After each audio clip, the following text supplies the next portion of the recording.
Assalamualaikum warahmatullahi wabarakatuh.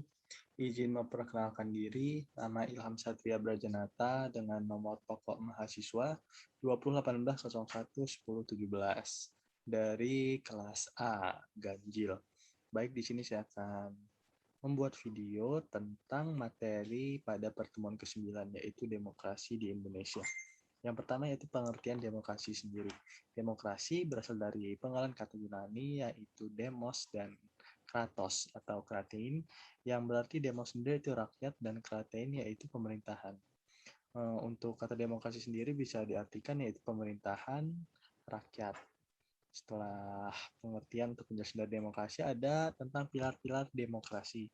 Ada 10 pilar. Yang pertama itu demokrasi berdasarkan ketuhanan yang Maha Esa, demokrasi dan kecerdasan, demokrasi berkedaulatan rakyat, demokrasi rule of law, demokrasi pembagian kekuasaan negara, demokrasi HAM, demokrasi pengadilan yang merdeka, demokrasi otonomi daerah, demokrasi kemakmuran, dan demokrasi berkeadilan sosial.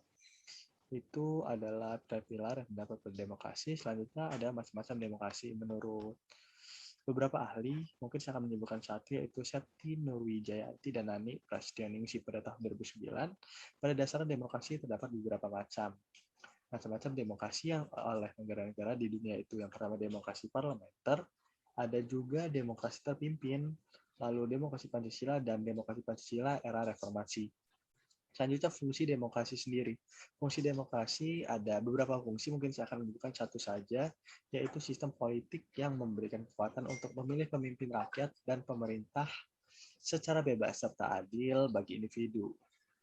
Serta adil dalam pemilihan umum. Lalu ada memberikan kebebasan bagi individu sebagai warga negara untuk dapat aktif berpartisipasi di dalam politik dan sebagai warga negara. Setelah fungsi dari demokrasi, ada pelaksanaan demokrasi di Indonesia sendiri. Pelaksanaan demokrasi di Indonesia dimulai pada tahun 1945 sampai dengan sekarang. Ada beberapa periode. Periode yang pertama yaitu 1945 sampai dengan 1949. Pada periode ini, pelaksanaan demokrasi baru terbatas pada berfungsinya pers yang mendukung revolusi kemerdekaan. Lalu ada tahun 1949 sampai dengan 1959, periode kedua, pemerintah negara Indonesia merdeka.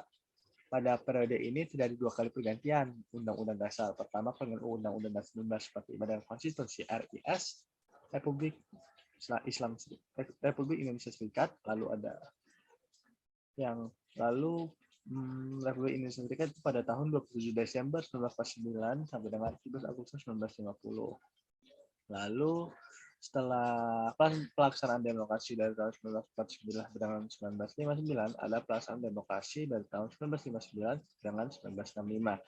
Kinerja Dewan Konstituante yang berlarut-larut membawa Indonesia ke dalam persoalan politik yang sangat pelik. Lalu pada periode selanjutnya, periode 1998 sampai 1965 sampai dengan 1998. Lalu ada periode yang terakhir yaitu periode 1998 sampai dengan periode sekarang. Demokrasi yang diterapkan pada era reformasi ini adalah demokrasi Pancasila. Selanjutnya, mungkin cukup sekian yang dapat saya sampaikan. Kurang lebihnya mohon maaf dan saya mohon ampun kepada Allah Subhanahu wa taala. Saya akhiri, wabillahi taufiq wal hidayah. Wassalamualaikum warahmatullahi wabarakatuh. Terima kasih.